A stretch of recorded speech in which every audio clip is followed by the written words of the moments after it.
Here. I want to talk about a book I just got done reading. You can see it here, called Epoch University by James Oregon.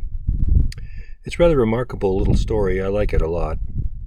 And I like it also because the author is legally blind and he wrote the cover, he drew the cover, and he did all the illustrations that were in here as well. There's one for every chapter. I don't know if you can see this. But he used to be a comic strip writer in local college newspapers in California. Anyway, I like this story because it's a kind of a fantasy comedy. And it takes place in the 21st century and it has two main characters. One is a young man who just graduated high school. His name is James Denham. And he's going through hard times. His family's house just burned down on the night he graduated. And he lost his job because of a nemesis from his high school days. Was giving him all kinds of garbage. And so he's really down in the dumps. And this little man approaches him in a park and says, "Here, join us at Epoch University and build the future." And he's going, "What is this all about? Is this a scam?" He says, No. We're looking for students who will come and help us build the university from scratch. Free tuition, free textbooks, free room and board. All you need to do is help us build the university." And James is like, "What?"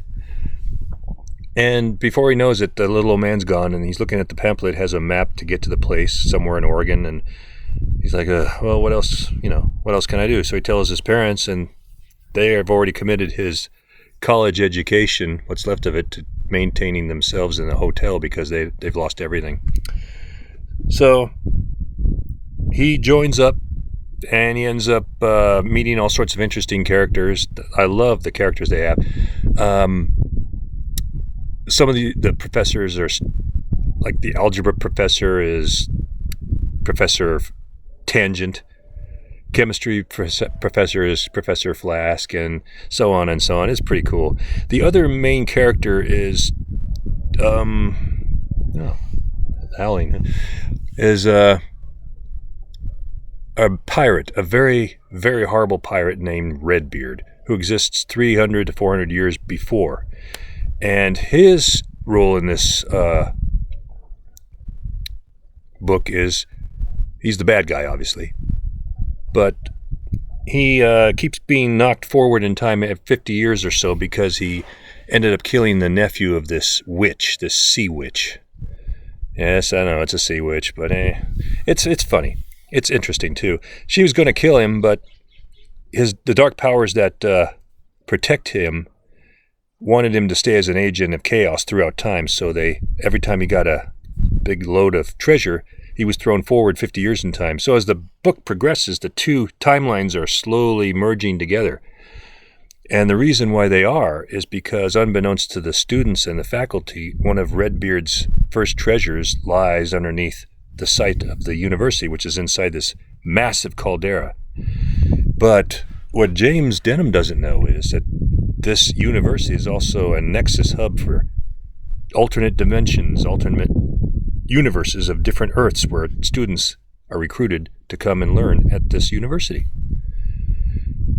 So eventually, Redbeard makes it to the 21st century through all the curses. And along the way, he pillages a lot of the lost treasures that we're still looking for, such as the lost Dutchman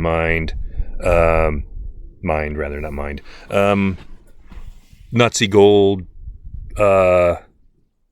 There's all sorts of, like Barataria, Jean Lafitte's lost treasure. Now, the book itself can be found as paperback or ebook at authorhousepublishing.com, Barnes & Noble, and Amazon. It's a pretty good read. I think it's pretty funny. It's got a lot of real good moments in it. And during these hard times, I think it's good that we should have some laughter. And this book provides. The book is by James Oregon, and I hope you'll try it.